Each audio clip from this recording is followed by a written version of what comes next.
G20 red carpet has now been rolled up. The world, sans the United States, flew to Johannesburg over the weekend to agree on a set of binding and fundamental goals rooted in the philosophy of Ubuntu.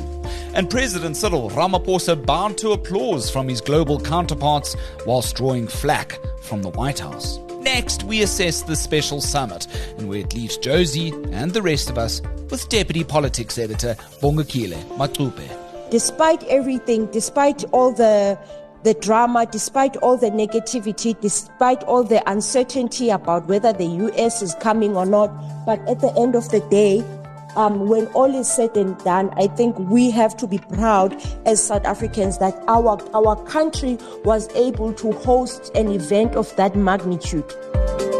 Later in our trending topic, Zille breaks up a public spat between two of her top boys, Steenhuisen and George. And finally, the capital, Pretoria, elected its very first black mayor on this day in South African history. To know when the next episode drops, hit the like, follow, and subscribe buttons on our YouTube, Spotify, and Apple Podcast channels. Welcome to the Newsweek Lead, listeners. My name's Graeme Robenheimer, this is The Lead, and this is the South African story. This episode of The Lead is brought to you by 10X Investments. 10X, your future. Moving to our top story today, and the very first G20 summit on African soil, can you believe it, has already flown by. And barring the United States' view, it does appear that President Cyril Ramaphosa has come in for near universal applause for pulling off a global event of this magnitude. Now, in what some are calling a diplomatic masterstroke, Pretoria pushed for the participating powers to adopt the summit's declaration early on the Saturday, and it's possibly it was done like this to avoid any overtures from Washington at the last minute. Now, South Africa, though, must awkwardly hand over to the US to host next year in Miami, Florida. More on this politically charged weekend that was. We've got our Deputy Politics Editor on the line, Bongekile Macupe. Bongekile, how are you doing? Are you resting well after, I am certain, a very busy weekend? Thank you, Graeme, for having me. Yeah, definitely it was a long weekend. South Africa hosting global leaders, and News 24 was there, covering all angles of that historic moment for the country, but also historic moment for Africa. And like you rightly said, it has now come and gone. And in fact, President Ramaphosa this morning flew to Luanda, where he's attending the African Union and EU summit. So we've moved on as a country to other things. Right. And important questions, I'm sure, that have cropped up that you and I will cover over the next 20 minutes or so. Look, we were going into the weekend. I had my show signed, sealed, and delivered, Bongekile, on Thursday night with our colleague Amanda Khoza. And then at the last moment, just before the show went out at 7 o'clock, we got that a bit of a shocking statement to some degree from President Cyril Ramaphosa, a surprising one, that suddenly the US, according to him at the time, showed some willingness to participate in the summit. But then we heard from the White House press secretary that wasn't the case, and accused Ramaphosa of running his mouth. Unprecedented, hey? The US and the tensions between the US and South Africa have been playing out. I mean, throughout these months, there's been really, really tensions between Washington and South Africa. So, and leading into the meeting this past weekend, there were those tensions, and mainly because the US, outside of it being the one of the most powerful nations in the world, but South Africa has had to hand over the G20 presidency to the US. From 1st of December, the US is the G20 presidency, right? So, then you would know that just a few weeks before the Leaders Summit was going to sit, President Donald Trump said that none of the US officials were going to come, going back on his earlier word, which was going to send the Deputy President Vance. He had then said he's not sending anyone. Right. South Africa moved on, and South Africa kept saying that we are open. The US is part of the G20 members, so whenever they want to come, they can come. And then it happens then, like already when some of the world leaders had been here at a press briefing with the EU president and the EU Council president, President Cyril Ramaphosa, rightfully so, was asked by the media to say, what is going on with the US? Are they coming? What is going to be the status of the US? And he then did say that, look, the US embassy had written to DECO to say that they want to send a delegation of 8 people, and that delegation was going to be led by a charge. And that they wanted, to be accredited. They were demanding that they needed to be escorted, and it was already late. Literally, it was on the eve of this weekend, and the president was saying then, well, look, we are seeing what they want to do. And then, of course, like you rightfully say, the deputy secretary, I think Kelly, I don't know her surname, then said the unfortunate statements that she said about our president. But it was on that night that the presidency's office came out strongly, the president's spokesperson, Vincent Magwenya, saying that the president is not going to hand over a charge which is a junior official according to diplomatic, a protocol, right? So then fast forward, Graeme, we get to Saturday. There isn't, I think News 24 wrote a story that said the US is not represented, right? Because also you would understand that this is a big global event, right? The security was tight, Graeme. I was covering it. So, accreditation had been taken care of a long time ago. So to come on the eve and want to, to be accommodated was simply ridiculous. And they ended up not being there. And just to conclude on your question, then the minister on international relations, Ronald Lamola, briefing the media later on Saturday, then came out to say, listen, this is a meeting of heads of states, right? And when we conclude this meeting, the president has to hand over the presidency to the US, but the US is not here. But what we have decided then as the South African government is that they can come to our offices at DECO anytime from next week, which is this week, the start of this week, and an official from the DECO who is on the same level as that of the US will hand over that. And he simply said it is disrespectful to expect that a head of state, which is President Ramaphosa, is going to hand over to a junior official. Yeah, 100%. So on that note, Bongekile, then what is that? It's going to be a lowly international relations, DERCO official on the same sort of diplomatic standing in terms of the international relations realm in regards to that US official. And then what? I'm sure the media won't be present for that. That'll just be a very quick in-jail moment at our offices in Pretoria, right? Look, we don't know how DECO is going to handle this, but yesterday, after President Cyril Ramaphosa, when he was delivering his closing remarks, he did say that, look, this is done. I have to hand over to the US, and, we will see each other at the US next year. And shortly after his closing remarks, then the DECO Minister Ronald Lamola briefed the media again, and he did say, that, look, we haven't had any communication from the US regarding, the handing over. International Relations Minister then said that the ball has moved. We have moved on. It's up to them.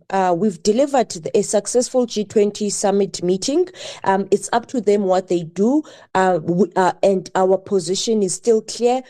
A junior official from DECO offices will hand over to a junior official from the US, right? And also, Lamola was briefing the media alongside the Minister of Finance, Enoch Godongwane. And the minister then said that, look, this thing also is very ceremonial. It's not a big deal. If they don't want to come, that's okay. We've moved on. But the fact remains is that on the 1st of December, they do start their G20 presidency. All of this is ceremonial. So it's really up to them. And I was watching an interview where Minister Lamula was being interviewed by CNN, and he said there that it's ceremonial. Well, we do have the website of the G20 that we would have to hand over to the US, but there again, it is up to them. So really right now, as things stands, the ball is really in the US. The US hasn't communicated since then, but South Africa, like Minister Lamula aptly said, has moved on, and it's up to the US now.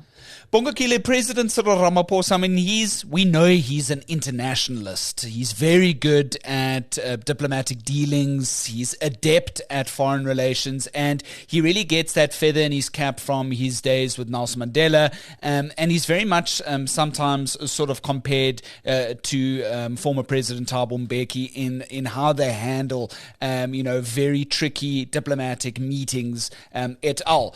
And with Ramaphosa, he's getting a lot of praise for being quite diplomatically adept at this particular G20 in getting that declaratory statement. And for people that don't understand, this is just a final sort of document that all the member states can agree on, and there's various principles and goals, some old, some new, that everybody wants to be on the same page. It's very much a hey, this is how we would like to see the world. Ubuntu is very much centered in this declaratory statement as a principle that Pretoria wanted everybody to agree to.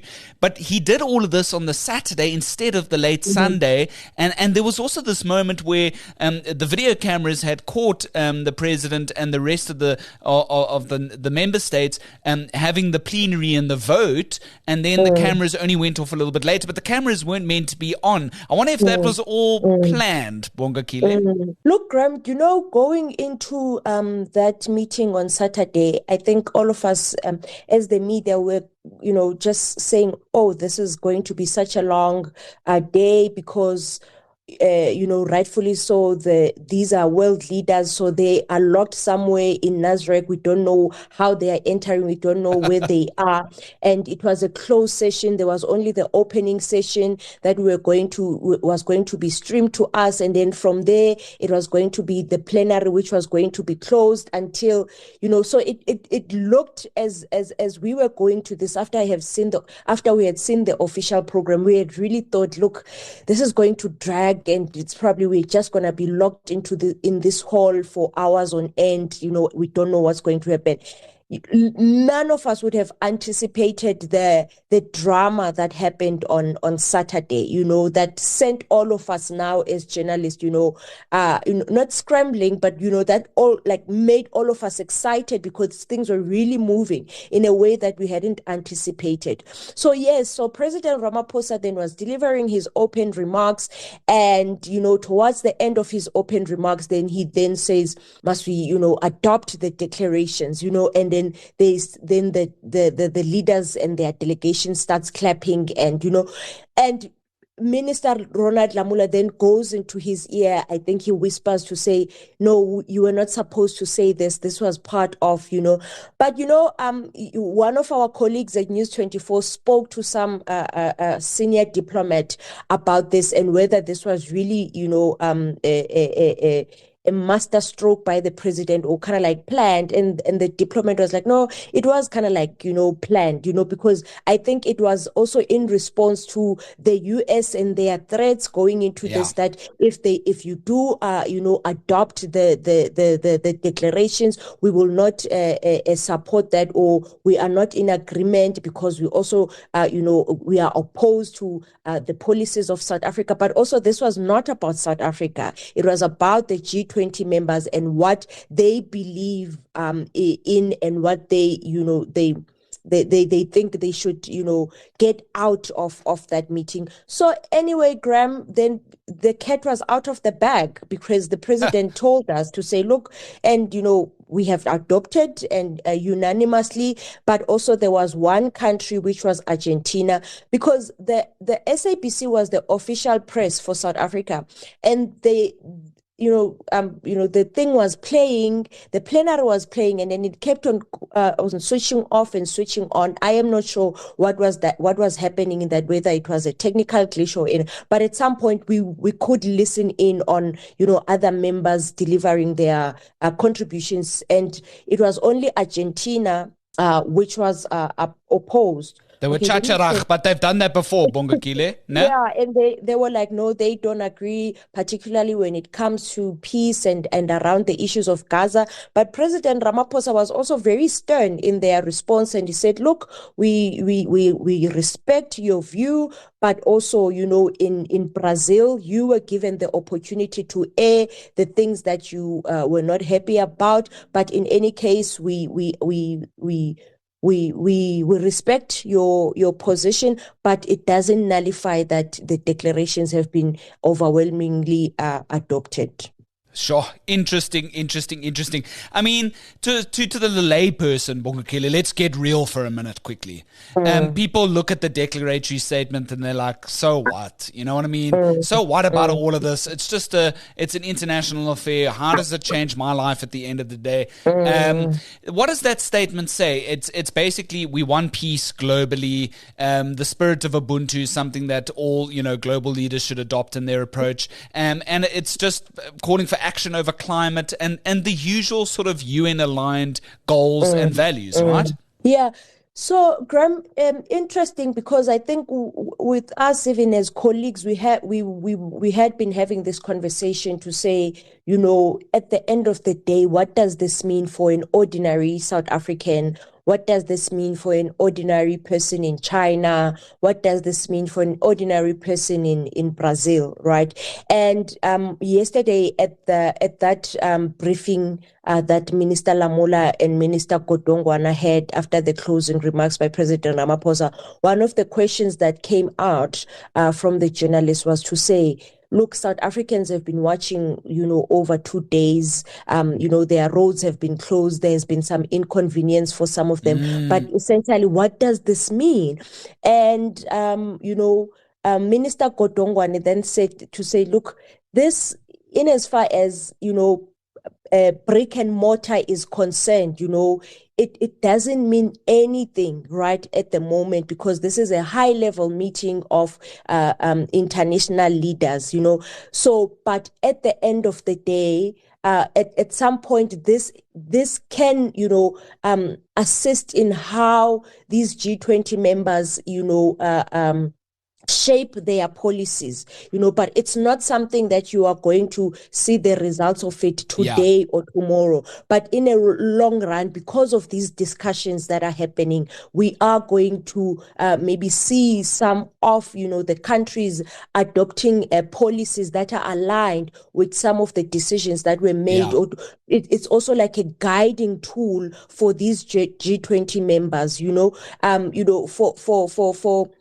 For example, Minister Lamola saying that, for the first time, the issues of Africa were on the agenda, because you would understand that many of those G20 members are from the West, and now for the very first time, issues that affect, the global South took a center stage, and also like in terms of climate change, you will see how, especially in KwaZulu-Natal, how, climate change affects people in South Africa. I mean, for example, today, because of the rains that happened in KwaZulu-Natal, there are reports that the people who have died, and we've seen even in the 2021 floods in KwaZulu-Natal. But right now, there's also like an appetite to say, let's fund climate change and make sure that Africa, which is impacted mostly, benefits. So there's also that. And also another interesting thing, Graeme, and I think some of us, because it was our first time covering an event of this magnitude, or the G20, for example,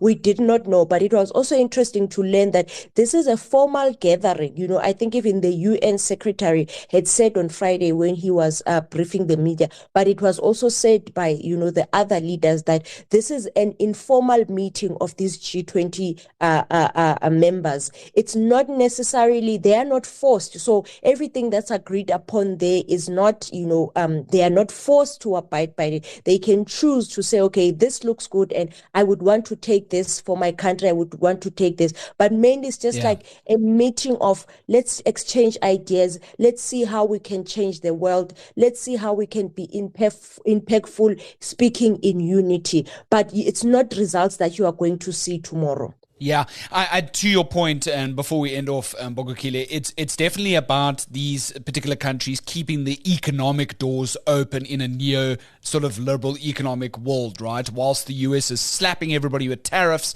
it all comes down to money. And I think a lot of these countries, rightfully so, want to do business with South Africa, given our critical mineral industry, etc., etc. It's a good place to do business. Of course, we can have a whole other conversation about efforts to fight corruption, etc. I just don't think you and I have the time. But I want to ask you about this, Bongekile. There's a picture on a well-known social media site. It's called X, formerly known as Twitter. And you're standing next to Johannesburg Mayor Dada Marero, who was doing the rounds with the media. And I want to know what you guys were talking about this in this pic. I've follow you on X. And you say in your caption, Bongekile, thank you, CC Bongekile. What were you talking to the mayor about? So there's a running joke. A few months ago, the mayor had posted something about work that had been done in the inner city. But I mean, when we were looking at it, it was, some shoddy work. And I wrote to the mayor, as long as you are happy, Dada. And then he responded, thank you, Sis Bongekile. So there's been like this running joke on Twitter. When something happens or when someone is coming from him, people will be like, thank you, Sis Bongekile. But on a more serious note, my colleague Sam Tanda filed a story yesterday, after the mayor briefed the media, where the mayor said, look, the work that we have been doing is going to continue. It was not just for the G20. In the G20 summit, we are going to continue cleaning the city. We are going to continue to improve service delivery to the residents of Johannesburg. So there's also that, because there's been a lot of criticism for the city to say Joburg is run down, Joburg is dirty, and now we are seeing that the world leaders are coming here, and we are seeing even machinery that we had never seen before, the cleansing of cleaning the streets. I never seen that machine ever in Joburg. Never seen that machine ever clean the curbside. Exactly, and all of that. So, but the mayor then promising residents that no, this is not just for G20. We are serious about cleaning the city. But we are here, and we will see if that's really going to be the case, Graeme. Yeah, Dada was saying on X, Bongekile, we will not fold. I think that's his new slogan as he potentially comes up against Helen Zille as the DA's candidate in the run up to the municipal polls next year. It's going to be a big one. Just to end off, your biggest takeaway, Bongekile, from everything. What spoke to you as a deputy politics editor at the end of the day? What was that thing that was like, this was something really interesting that I'm going to sort of take away and think about for a really long time? Is it the fact that this is Ramaphosa's last term in the union buildings and that he was really flexing his diplomatic muscles? The biggest takeaway was that South Africa really delivered a world-class event. Despite everything, despite all the drama, despite all the negativity, despite all the uncertainty about whether the US is coming or not. But at the end of the day, when all is said and done, I think we have to be proud as South Africans that our country was able to host an event of that magnitude without any glitches, without any, without any glitches. And we saw our president being a statesman, but also we saw as people who were, reporting this G20 being there, on site, and the respect that President Ramaphosa commands and how other world leaders, respect him. I mean, this was evident when, he had just delivered his concluding remarks, and all these other leaders coming up to him, congratulating him for putting this off, as difficult as things were. Even on X, some leaders this morning were continuing to, sing praises about our president. And I think it's not only just about him, it's also just about us as a country. It speaks to, to our resilience as a nation. Even in the face of being bullied by one of the biggest nations in the world, we stood firm. And at the end of the day, like all the other world leaders have said, unity prevailed. Unity was victorious. But I think now this really you set us apart from other African nations, and we are really,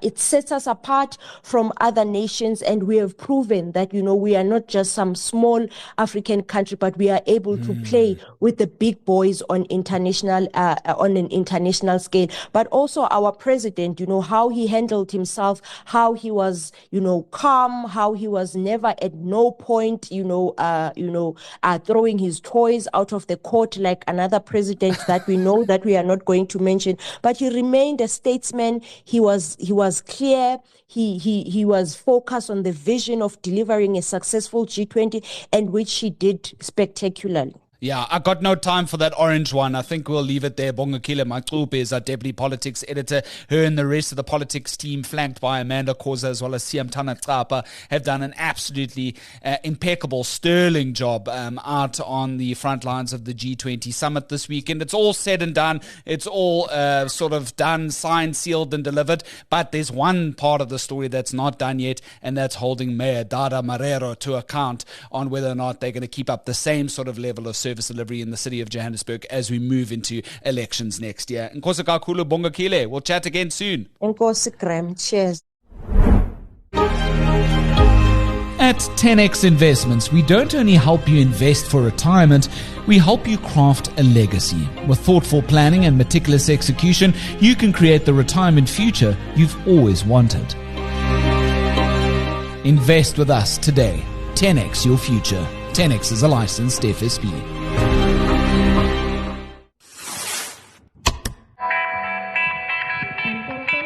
Trending topic. Moving to our trending topic now, the blue wave has hit some hard coastal rock recently, with two of the DA's most senior members seemingly embroiled in a party squabble of sorts. You may have noted the recent departure of top DA man Dion George from the GNU as Environment Minister. You can just go back a couple of episodes to one of our past back catalogue editions of The Lead to get the full gist of that story. That interview specifically with our climate correspondent Ethan van Demmen. Anyway, he was axed over a myriad of issues, this Dion George, some seemingly related to his policy views differing with cabinet over wildlife hunting explicitly, and some perhaps related to claims since that George was deeply unpleasant to work with. Nonetheless, since then, it has emerged via Daily Maverick that DA leader and Agriculture Minister John Steenhuisen has racked up quite a major sum of debt on his credit card. This is said to be some 150,000 rand, despite earning a cool more than 2.5 million rand a year for simply being in cabinet. The Cape Town Magistrates Court even issued Steenhuisen a judgment for defaulting on this debt, with George pushing Steenhuisen's past financial issues to the DA's Federal Legal Commission for consideration, which Steenhuisen now views as George's revenge for simply being ousted from cabinet. Now, whether you agree or not, the finances, and you may be wondering up until this point, but the finances of a public office bearer as they benefit from us, the taxpayer, remains a point of concern for all of us to take note of. City Press reports that Steenhuisen used his DA credit card specifically to buy plenty of fast food. That's one of the latest reports there. This spat now, though, according to the DA's Federal Council chairperson Helen Zille, will officially be investigated by the party's FLC. Zille has also gagged both George and Steenhuisen from slinging any more mud at one another in the media. What say you? Storm in a teacup or a point of genuine concern? You can drop us a voice note. Get involved in the conversation at 072 562 3179. And finally, And finally, one of my favorite parts of the show on this day in South African history, the 24th of November, 1995. On this very day, we look back to that year when Johannes Lebone Slo Ramokwase became the very first black mayor of the capital, Pretoria. Born in Easterus in 1951, he later moved with his community to Mamelodi. That's where he built a reputation as a respected educator. He served as headmaster of Mamelodi High and chaired the South African Democratic Teachers Union. Ramokwase played a crucial role in bringing Pretoria's old white city council and the largely black local communities of Mamelodi together during the transition to democracy. His leadership helped lay the groundwork for a more inclusive metro government. A street in the Pretoria CBD even carries his name to this day, honouring his contribution to the capital's political and civic landscape. Well, with G20 out of the way, some would say that just from here on out, it's smooth sailing straight into the festive season. No more other big political, big-hitting events on the news calendar. But you just don't know in South Africa what's going to happen next. Is always a very interesting movie to watch, and we always sit here and ponder in the newsroom. Many of us are going to be working straight through the festive season. You'll also expect a stripped-back version of The Lead as we move into the latter part of December and Christmas and New Year's. We'll be doing some choice interviews with some of our top editors here at News 24, so look out for that. I'll also be working on some other very interesting projects that I can't wait to tell you more about as we move into early next year. But we'll keep you abreast of all of those developments as and when they happen. Until then, so long as there's trusted news first, my name's Graeme Robenheimer, and we'll always have The Lead.